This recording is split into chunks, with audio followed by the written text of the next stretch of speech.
Hello, അസ്സാം വലൈക്കും.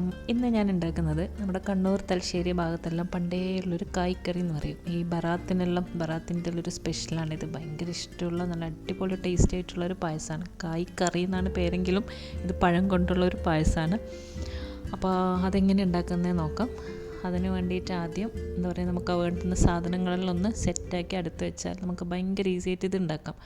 ആദ്യം ഞാനിതൊരു 1/4 കപ്പ് പച്ചരി ഉണ്ടല്ലോ, അത് നോർമൽ ഒരു പച്ചവെള്ളത്തിൽ തന്നെ ഒന്ന് കുതിർത്തി ഒന്ന് കഴുകി മിക്സിയിൽ ഒരു മഷി പോലെ ഒന്ന് അരച്ചെടുക്കണം. അധികം വെള്ളമൊന്നും ഒഴിക്കണ്ട, നല്ല കട്ടിക്കൊന്ന് അരച്ചെടുക്കുക. പിന്നെ വേണ്ടത് കടലപ്പരിപ്പുണ്ടല്ലോ, അതും ഞാനിപ്പോൾ ഒരു 1/4 കപ്പ് സോക്ക് ചെയ്യാൻ വെച്ചിട്ടുണ്ടായതിന് അതും ഒന്ന് കഴുകി ഒന്ന് വേവിച്ചെടുക്കണം. അധികം ഒന്ന് വെന്തുടയരുത്. പിന്നെ പച്ചരി ഞാനിത് അരച്ച് കൊണ്ടുവന്നിട്ടുണ്ട്. ഇത്രയുണ്ട് ഈ ഒരു കട്ടിയിൽ അരച്ചെടുക്കേണ്ടത്.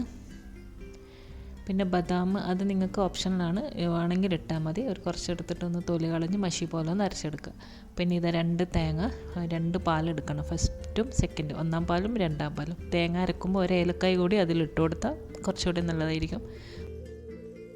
പരിപ്പും വേവിച്ചിട്ട് വെള്ളം വരാൻ വേണ്ടി വെച്ചിട്ടുണ്ട്. പിന്നെ 2 പാലും എടുത്തിട്ടുണ്ട്. പിന്നെ ഇത് നമ്മുടെ അരി റോട്ടിൻ്റെ മാവുണ്ടല്ലോ, അരി അരച്ചത്, അതേപോലെ തന്നെ പത്തിലിനെല്ലാം അരക്കുന്നില്ല, സെയിം അരി തന്നെ തിളച്ച വെള്ളത്തിൽ പൊന്നിയരി, ചോറ് വെക്കുന്ന അരി ഒന്ന് കുതിർത്ത് അരച്ച് പിന്നെ അതിൽ കുറച്ച് അമ്മീസും കൂട്ടിയിട്ട് നമ്മൾ ശരിക്കും പത്തിലുണ്ടാക്കുന്ന അതേപോലെ തന്നെ നമ്മൾ ഈ പിടി ഉണ്ടാക്കാൻ വേണ്ടിയിട്ടാണ്. ഇതിങ്ങനെ അടച്ചമ്പിൽ നമ്മൾ പിടിയാക്കിയിട്ട് എടുക്കൂലേ, ആവിയിലൊന്ന് വേവിച്ചെടുക്കുക. പിടി പലരും ഉണ്ടാക്കുന്നതെല്ലാം കണ്ടിട്ടുണ്ട്. പിടി കോഴി എന്നെല്ലാം പറഞ്ഞിട്ട് കുറേ റെസിപ്പി ഞാൻ കണ്ടിട്ടുണ്ടായിരുന്നു. അപ്പോൾ പിടി എല്ലാവർക്കും അറിയുന്നത് തന്നെ ആയിരിക്കും. നമ്മൾ അടച്ചമ്പിൽ അങ്ങനെ പിടിയും വേവിക്കാനിട്ടിട്ടുണ്ട്. പിന്നെ നല്ല പഴുത്ത പഴം വേണം. 3 പഴം എടുത്തിട്ടുണ്ട്. അധികം പഴുക്കണ്ട, പക്ഷെ പഴുത്തതും ആയിരിക്കണം. പഴം ഇങ്ങനെ നീളത്തിൽ 2 പീസാക്കിയിട്ട് ഇങ്ങനെ ചിരിച്ചിട്ട് കട്ട് ചെയ്ത് വെക്കാം. ഇതേപോലെ. അപ്പോൾ ഈ സാധനങ്ങളെല്ലാം നമ്മളെല്ലാം അടുത്തെല്ലാം ഒന്ന് സെറ്റാക്കി വെച്ച് കഴിഞ്ഞാൽ നമുക്ക് ഉണ്ടാക്കിയെടുക്കാൻ ഭയങ്കര ഈസിയാണ്, ഒരു പണിയില്ല.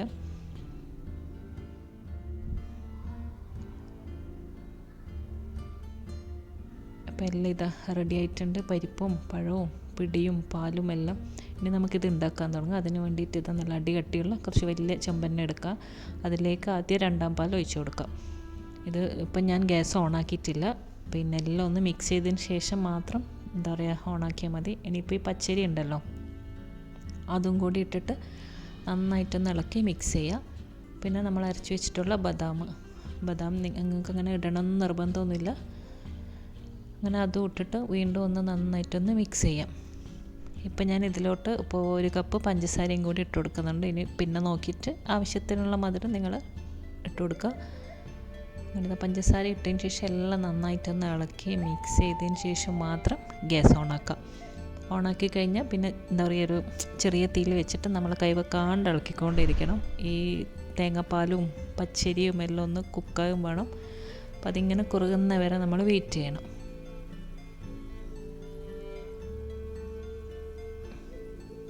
ഇപ്പോൾ ഇതെല്ലാം ഒന്ന് ഒന്ന് ടൈറ്റായിട്ട് വരാൻ തുടങ്ങിയിട്ടുണ്ട്. അപ്പോൾ ഈ സമയത്ത് നമ്മൾ പഴം ചേർക്കാം. പഴമാണല്ലോ കുറച്ചിനി വേവാനുള്ളത്, ബാക്കിയെല്ലാം ഓൾറെഡി കുക്കായതാണല്ലോ. പഴം ഒന്ന് ജസ്റ്റ് ഒന്ന് കുക്കായിട്ട് വരുമ്പോൾ ഇതിലോട്ട് നമ്മൾ പിടി ഇട്ട് കൊടുക്കുക. അപ്പോൾ ഈ സമയത്തെല്ലാം മധുരം വേണമെങ്കിൽ നോക്കിയിട്ട് നിങ്ങൾ ഇടണം. പിടി ഇട്ടിട്ട് നന്നായിട്ടൊന്ന് ഇളക്കി മിക്സ് ചെയ്യുക. പിന്നെ നമ്മൾ വേവിച്ച് വെച്ചിട്ടുള്ള കടലപ്പരിപ്പുണ്ടല്ലോ, അതും ഇട്ട് കൊടുക്കാം. എന്നിട്ട് വീണ്ടും നന്നായിട്ടൊന്ന് ഇളക്കുക. പിന്നെ ലാസ്റ്റ് ഇതിലേക്ക് നമ്മൾ 1-ാം പാൽ ഒഴിച്ച് കൊടുക്കുക. 1-ാം പാൽ ഒഴിച്ചെല്ലാം നന്നായിട്ട് ഇളക്കി മിക്സ് ചെയ്ത് പിന്നെ ഇത് ഒഴിച്ച് കഴിഞ്ഞാൽ പിന്നെ അധികം തിളക്കണ്ട. ഒരു തിള വരാൻ നേരത്ത് നമുക്ക് ഫ്ലെയിം ഓഫ് ചെയ്യണം. പിന്നെ ഇതിലോട്ട് 1/2 ടീസ്പൂൺ ഏലക്കാപ്പൊടിയും പിന്നെ ഒരു 1/4 ടീസ്പൂൺ ഉപ്പ്, ഈ ടേസ്റ്റെല്ലാം ഒന്ന് ബാലൻസ് ചെയ്യാൻ വേണ്ടിയിട്ട് അത് ഇട്ടിട്ട് വീണ്ടും നന്നായിട്ടൊന്ന് ഇളക്കുക. ഇത് തണുക്കുന്നതിന് ചൂടാറുന്നതിന് കുറച്ചുകൂടി ടൈറ്റായിട്ട് വരും. അപ്പോൾ കുറച്ച് ലൂസ് കണ്ടാൽ ഇങ്ങനെ തന്നെയാണെന്ന് വിചാരിക്കേണ്ട, കുറച്ച് കഴിയുമ്പോൾ എന്തായാലും ടൈറ്റാവും. ഇത് ഇത്തിരി ടൈറ്റോടെ ഈ ഒരു കൺസിസ്റ്റൻസിയാണ് വേണ്ടത്. ഇങ്ങനെയാണ് കുടിക്കേണ്ടത്, അധികം ലൂസും ടൈറ്റും അല്ലാത്തൊരു ഇത്. ഇനി ഇതെല്ലാം നന്നായിട്ടൊന്ന് ഇളക്കി മിക്സ് ചെയ്ത് മധുരമെല്ലാം നോക്കി, ഞാൻ കുറച്ചും കൂടി മധുരം ഇട്ടിട്ടുണ്ടായിന്. അപ്പോൾ തിള വരാൻ നേരത്ത് ഞാനിത് ഫ്ലെയിം ഓഫ് ചെയ്ത് ഇനിയിപ്പോൾ നമുക്കിത് ചൂടോടെ സെർവ് ചെയ്യാം. അപ്പോൾ ഇത് ഭയങ്കര ടേസ്റ്റാണ്. ഇത് എന്താ പറയുക, തലേന്ന് ഉണ്ടാക്കി പിറ്റേന്ന് രാവിലെ എല്ലാം ഫ്രിഡ്ജിൽ വെച്ചിട്ട് പിറ്റേന്ന് രാവിലെ നമ്മൾ പുട്ടുണ്ടല്ലോ, പുട്ടിൻ്റെ കൂടെ ഇത് ഒഴിച്ചിട്ട് അങ്ങനെ എന്താ പറയുക കുഴച്ച് തിന്നുമുണ്ടല്ലോ, അടിപൊളി ടേസ്റ്റാണ്. എല്ലാവർക്കും അത് ഇഷ്ടപ്പെടണമെന്നില്ല, പക്ഷേ ഇഷ്ടമുള്ളവരാണെങ്കിൽ എന്തായാലും അങ്ങനെയും ട്രൈ ചെയ്ത് നോക്കാം. പക്ഷെ ഇതുവരെ ഈ പായസം ഉണ്ടാക്കിയിട്ടില്ലെങ്കിൽ നിങ്ങളെല്ലാവരും ഒന്ന് ഉണ്ടാക്കി നോക്കണം, എല്ലാവർക്കും ഇഷ്ടപ്പെടും. അടിപൊളി ടേസ്റ്റാണ്, ഭയങ്കര ഈസിയാണ് സംഭവം. അപ്പോൾ എല്ലാവരും ട്രൈ ചെയ്യുമെന്ന് വിശ്വസിക്കുന്നു. അപ്പോൾ എല്ലാവർക്കും ഈ വീഡിയോ ഇഷ്ടപ്പെട്ടല്ലോ. ഇനി അടുത്തൊരു നല്ലൊരു വീഡിയോ ആയിട്ട് ഇൻഷാ അല്ലാഹ് വീണ്ടും കാണാം. അസ്സലാമു അലൈക്കും, ബൈ.